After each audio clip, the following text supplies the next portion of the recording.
Eagle எலக்ட்ரானிக்ஸின் AC மேலா. AC வாங்கினால் 3 seater sofa free.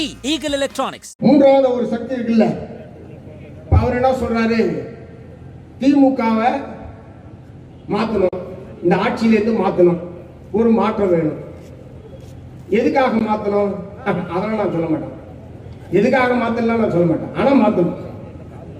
அவரை நம்ம வீட்டு குழந்தைகள், கல்லூரி மாணவர்கள், பள்ளி மாணவர்கள் ஆயிரக்கணக்கானோர் பின்தொடர்கிறார்கள். நான் விஜய்க்கு சொல்ற ஒரு அட்வைஸ் என்ன தெரியுமா?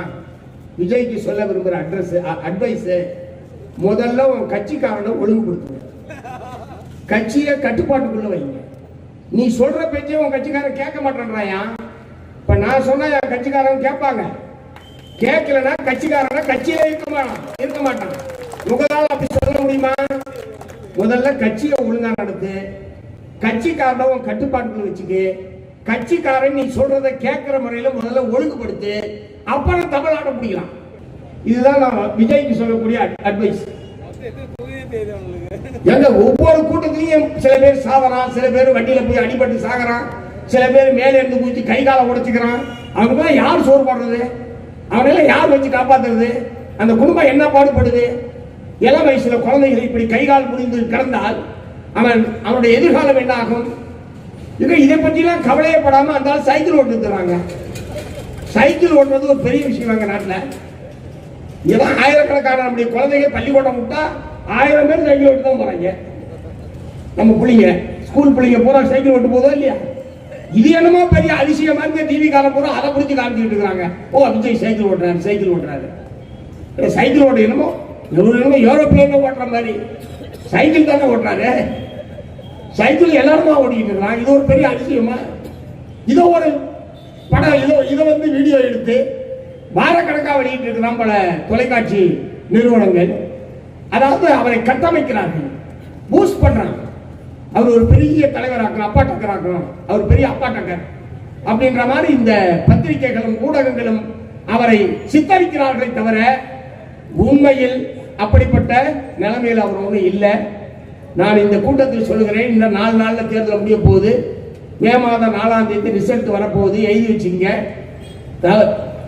தமிழக வெற்றி கழகம் ஒரு இடத்தில் கூட இந்த தேர்தலில் வெற்றி பெற போவதில்லை. நீங்க எழுதி வச்சீங்க, 4ஆம் தேதி ரிசல்ட் பார்த்த பிறகு எனக்கு போன் பண்ணுங்க.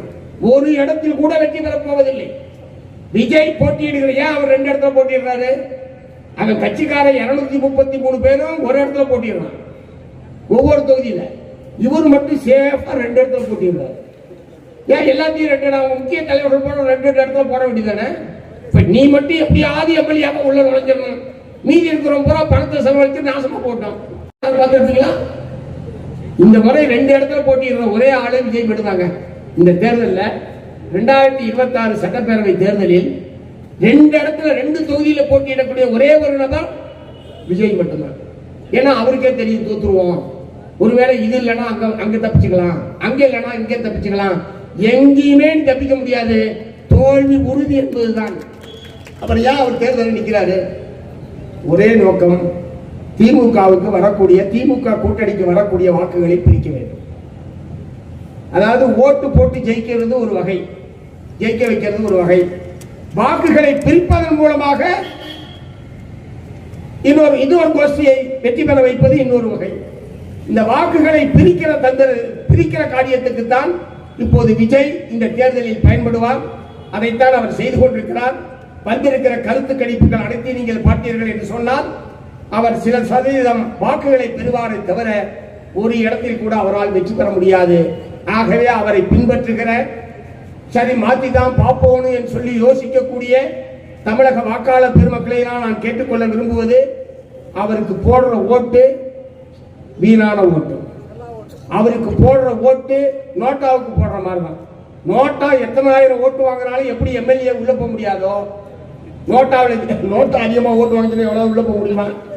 நோட்டாவுக்கு எவ்வளவு ஓட்டு போட்டாலும் எப்படி சட்டமன்றத்துக்குள்ள போக முடியாதோ, அதே மாதிரி விஜய்க்கு எத்தனை சதவீதம் வாங்கினாலும் அவரால் உள்ள போக முடியாது, அவர் கட்சிக்காரனாலே உள்ள போக முடியாது. ஆகவே உங்களுடைய வாக்குகளை வீணாக்காமல் திராவிட முன்னேற்ற கழகத்தின் தலைமையிலான மதச்சார்பற்ற முற்போக்கு கூட்டணியுடைய வேட்பாளர்களுக்கு பெருவாரியான வாக்குகளை அளித்து வெற்றி பெற செய்ய வேண்டும். ஈகிள் எலக்ட்ரானிக்ஸின் ஏசி மேலா. ஏசி வாங்கினால் 3 seater sofa free. Eagle electronics.